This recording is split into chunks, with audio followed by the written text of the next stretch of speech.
Shalom saudara yang kasih Tuhan, kita bertemu kembali dalam acara Renungan Pagi Spiritual Life. Dan pagi hari ini, ayat yang menjadi dasar perenungan kita terambil dari Matius pasal 12 ayat 1-9. Judul perikop daripada ayat itu adalah murid-murid memetik gandum pada hari Sabat. Saya akan membacakan bagian firman Tuhan ini bagi Bapak Ibu Saudara. Pada waktu itu, pada hari Sabat, Yesus berjalan di ladang gandum. Karena lapar, murid-muridnya memetik bulir gandum dan memakannya. Melihat itu, berkatalah orang-orang Farisi kepadanya, "Lihatlah, murid-muridmu berbuat sesuatu yang tidak diperbolehkan pada hari Sabat." Tetapi jawab Yesus kepada mereka, "Tidakkah kamu baca apa yang dilakukan Daud ketika ia dan mereka yang mengikutinya lapar? Bagaimana ia masuk ke dalam rumah Allah dan bagaimana mereka makan roti sajian yang tidak boleh dimakan, baik olehnya maupun oleh mereka yang mengikutinya, kecuali oleh imam-imam. Atau tidakkah kamu baca dalam kitab Taurat bahwa pada hari Sabat imam-imam melanggar hukum Sabat di dalam bait Allah, namun tidak bersalah? Aku berkata kepadamu, di sini ada yang melebihi bait Allah. Jika memang kamu mengerti maksud firman ini, yang aku kehendaki ialah belas kasihan dan bukan persembahan. Tentu kamu tidak menghukum orang yang tidak bersalah, karena Anak Manusia adalah Tuhan atas hari Sabat."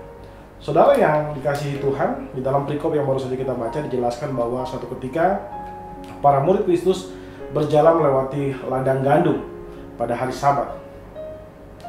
Dan mereka sedang berjalan menuju kepada rumah ibadat yang nanti dicatat dalam ayat 9. Lalu mereka merasakan lapar, maka kemudian mereka memetik bulir gandum dan memakannya.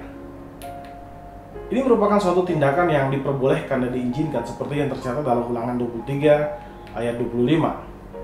Namun kemudian orang-orang Farisi menggunakan momen itu untuk menghakimi Kristus dan murid-muridnya.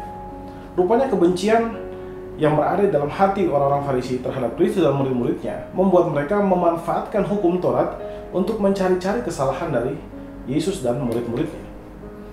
Namun Kristus kemudian menjawab mereka dengan berkata, memberikan makna utama dari hari Sabat dan juga semua hukum Taurat yang lainnya, yaitu kasih. Kasih merupakan dasar dari semua hukum Taurat, termasuk juga hukum untuk menghormati hari Sabat. Saudara, cukup disayangkan jika para orang Farisi ini menggunakan hukum Taurat bukan sebagai alat kasih, tapi sebagai alat kebencian. Padahal hukum Taurat memiliki semangat, yaitu semangat mengasihi Allah dan mengasihi sesama. Namun saudara, tahukah saudara bahwa seringkali pun kita pun terjebak untuk melakukan hal yang sama terhadap firman Tuhan? Kita menggunakan firman Tuhan sama persis dengan apa yang dilakukan oleh orang Farisi. Kita menggunakannya bukan sebagai alat untuk mencari kebenaran, tapi alat untuk mencari kesalahan orang lain, atau alat untuk mencari pembenaran diri kita sendiri. Alkitab mengajarkan kita bahwa kasih harus menjadi motif dari hal-hal yang kita lakukan, termasuk ketaatan kita kepada firman Allah. Tanpa kasih kepada Allah dan kepada sesama, kita dapat terjebak untuk memanipulasi firman Tuhan demi menguatkan ego dan manusia daging kita, dan bukannya menumbuhkan iman dan mendewasakan manusia rohani kita. Saudara dikasihi Tuhan, mari kita ambil waktu sejenak untuk merenungkan firman yang baru saja kita dengar. Saudara, apakah saudara mendengarkan firman Tuhan untuk mendewasakan rohani saudara, ataukah hanya untuk mencari pembenaran terhadap kesalahan-kesalahan atau dosa-dosa yang telah saudara lakukan? Saudara, berdoalah agar Tuhan memberikan saudara kemampuan untuk mengenali jebakan-jebakan yang dibuat oleh manusia daging kita.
Saudara percayalah bahwa Tuhan pasti memberikan saudara kemampuan untuk mengenali jebakan-jebakan yang dibuat oleh manusia daging saudara, sehingga saudara dapat dengan leluasa mendewasakan kehidupan saudara dengan memanfaatkan kebenaran-kebenaran yang tercatat di dalam firman Tuhan. Mari kita tundukkan kepala, kita berdoa. Ya Tuhan Allah Bapa kami bersyukur buat seluruh kebenaran yang baru saja Engkau sampaikan kepada kami Tuhan. Ajar kami untuk mencintai kebenaran-Mu Tuhan, sehingga kami sungguh bertumbuh dan menjadi dewasa di dalam tangan kasih karunia-Mu Tuhan Yesus. Kami serahkan seluruh aktivitas kami pada hari ini ke dalam tangan-Mu Tuhan, supaya semua yang kami kerjakan hanya untuk mempermuliakan nama-Mu saja. Terima kasih Bapa, di dalam nama Tuhan Yesus kami berdoa kepada Bapa Surgawi. Haleluya, amin. Amin, selamat pagi, selamat beraktivitas, dan Tuhan Yesus memberkati kita semua.